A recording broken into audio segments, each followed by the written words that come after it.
എന്താണോ ഞെട്ടുന്നത്? ഞെട്ടിക്കുന്ന വാർത്തയാണ് ആശാനെ. ഞാൻ ഈ ഡ്രസ് മാറ്റുന്നത് നിങ്ങളെ ഞാൻ ലൈവായിട്ട് കാണിച്ചു തരാൻ പോവാ. അച്ഛനാണോ മനസ്സിലായോ? പിന്നെ എനിക്ക് മനസ്സിലായി. എന്തൊക്കെയാണ് ഈ കൊച്ചു കേരളത്തിൽ സംഭവിക്കുന്നത്? ഇതുവരെ നിങ്ങൾ ഇങ്ങനെ യൂട്യൂബില് ലൈക് ഡെലിവറി അങ്ങനെയുള്ള കാര്യങ്ങളൊക്കെ നിങ്ങൾ ലൈവായിട്ട് നാനിയിലെ കാണാറുണ്ട്. പക്ഷെ ഞാനിനി ഡ്രസ് ചേഞ്ച് ചെയ്യാൻ വേണ്ടി പോവാണ്. Very good. എന്താ പെണ്ണ് പറഞ്ഞിട്ട് പോയത്? കേട്ടിട്ട് കൊതിയായിട്ട് പാടില്ല. അങ്ങനെ ഡ്രസ് മാറിയതിന് ശേഷം നിങ്ങളെ ഞാനിങ്ങനെ ആകാംക്ഷയിൽ മുൾമുനയിൽ ഞാൻ നിർത്തുകയാണ്. കുഴപ്പമില്ല. ഡ്രസ് മാറാം. നീ ഇവിടെ നിന്ന് മാറാം. ഇതൊക്കെ പറയേണ്ട കാര്യമുണ്ടോ? അത് തന്നെ കേട്ട ഉദ്ദേശിച്ച പൂരം കണ്ട പൂരായ തൃശ്ശൂർ നഗരിയിൽ ഞാൻ വസ്ത്രം മാറുന്നത് ഇപ്പൊ കാണിച്ചു. ഇന്നിവിടെ ഉത്സാഹം അഴിച്ചു തുടങ്ങി. അതെ,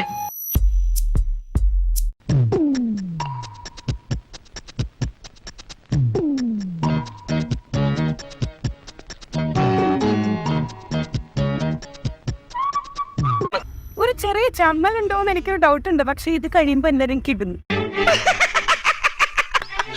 ഈശ്വര, ഇവിടെ ആരില്ലല്ലോ ഇതൊന്ന് പറഞ്ഞു ചിരിക്കാനായിട്ട്. എന്താ You bloody. Oh, you ready?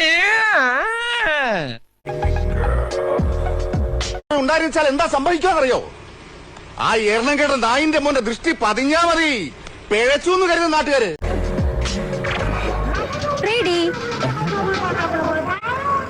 ഞാൻ പോണം. ആളെ മാറ്റി കഷ്ടപ്പെട്ടത് വെറുതെ.